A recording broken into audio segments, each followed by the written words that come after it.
So hey guys, welcome back to Shalini Academics. मेरा नाम है शालिनी वर्मा और आज मैं आप सभी के साथ डिस्कस करने जा रही हूँ sample paper related video. So guys, इस वीडियो में हम डिस्कस करेंगे कि सैंपल पेपर करने कितने जरूरी हैं और कब करना है, किस तरीके से करना है और क्या पैटर्न रहेगा। सो इस वीडियो को स्टार्ट करने से पहले मैं आप सभी से रिक्वेस्ट करूंगी कि अगर आप मेरे चैनल पे नए हैं तो प्लीज मेरे चैनल को लाइक शेयर सब्सक्राइब करना मत भूलिएगा और नीचे दिए गए बेल आइकन को भी प्रेस कर दीजिएगा ताकि जैसे ही मैं कोई भी वीडियो डालूं उसका नोटिफिकेशन आपके पास पहुंच जाए।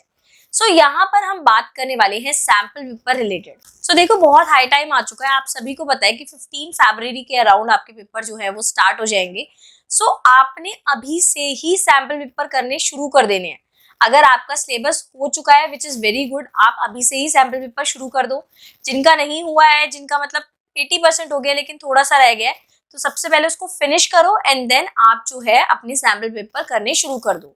नेक्स्ट, जिनका 50% या उससे कम हुआ है, तो सबसे पहले तो आप अपने चैप्टर्स धीरे धीरे करके कंप्लीट करो एंड जितने जितने होते जा रहे हैं हफ्ते में अपना टेस्ट भी लेते रहो, अपना सैंपल पेपर करते रहो। किस तरीके से आपने अपना सैंपल पेपर करना है वो समझ लेते हैं।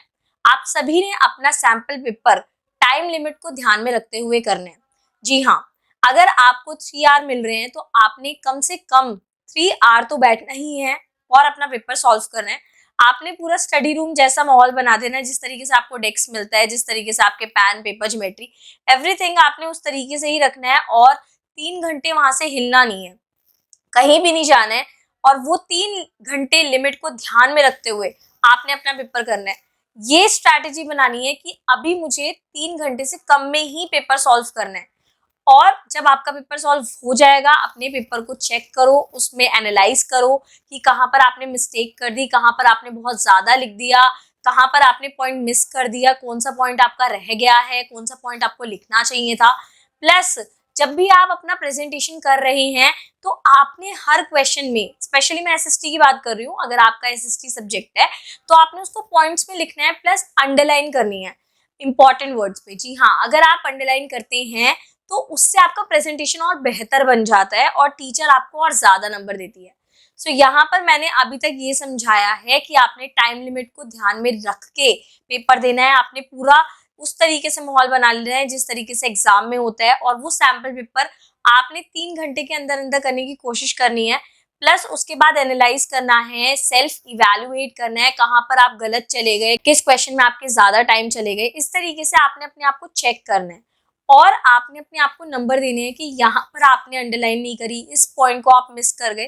तो इस तरीके से क्या होगा ना, आप अगर 10-12 सैंपल पेपर कर लेते हैं तो आपको एक कॉन्फिडेंस आ जाएगा, जब आप एग्जाम में जा रहे होंगे तो आपको बिल्कुल भी प्रॉब्लम नहीं होगी।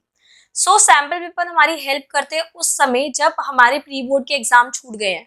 सपोज करो किसी कारणवश किसी को शादी में जाना है, फैमिली में वेडिंग्स है या फिर कोई और इशू है, तो वो लोग क्या कर सकते हैं, वो लोग अपने सैंपल पेपर को करके अपनी स्ट्रेंथ को गेन कर सकते हैं। प्लस सैंपल पेपर से उन्हें कॉन्फिडेंस मिलेगा कि हाँ हम कर सकते हैं। पहले वाले सैंपल पेपर में हो सकता है आपसे बहुत ज्यादा मिस्टेक हो, सेकंड में भी हो सकता है, थर्ड में भी हो सकता है, लेकिन जितनी ज्यादा आप प्रैक्टिस करोगे तो आपको ये पता चलेगा कि कहाँ गलतियां नहीं करनी है। हमारा एक्सपीरियंस हमें बताता है कि कहाँ गलत नहीं करना है, कहाँ पर हमने पहली बार जब पेपर करा था तो टाइम ज्यादा चला गया था। अब कुछ क्वेश्चंस होते हैं जो बहुत ज्यादा बार रिपीट हो रहे होते हैं, तो आपने उसमें ज्यादा टाइम इन्वेस्ट करना ही नहीं है। आप ऑलरेडी लिख चुके हो, आपकी प्रेजेंटेशन ऑलरेडी बेहतर हो चुकी है, आपने सेल्फ इवैल्यूएट कर लिया कि भाई ऐसा लिखूंगा तो 5 में से 5 मिल जाएंगे, तो उसको बार बार करने का फायदा नहीं है ना, आप उसको स्किप कर सकते हो। सो इस तरीके से आपके सैंपल पेपर मैक्सिमम लेवल तक कंप्लीट हो जाएंगे। जब आप 5 सैंपल पेपर कर चुकेंगे तो आपको पता चल जाएगा कि आगे आने वाले जो सैंपल पेपर है सेम रिपीटेड क्वेश्चंस आ रहे हैं, राइट। तो यहाँ पर अगर आपके सैंपल पेपर ये सारे डन हो चुके हैं, आपने कोई भी एक रेफरेंस बुक ले ली है उसमें से डन कर लिए हैं, अपने आप को एक टेबल पे बिठा के आपने सारे पेपर डन कर लिए हैं। अब आगे हमारा पॉइंट आता है कि जो हमें गवर्नमेंट ने सैंपल पेपर दिए हैं, क्या हमने वहां पर वो वाले क्वेश्चंस करे हैं। आप खुद जब उसको करोगे ना आपको इतना आसान लगेगा, आप कहोगे ये क्या ही है, इतना इजी पेपर लगेगा और आप बहुत क्विकली सॉल्व कर दोगे।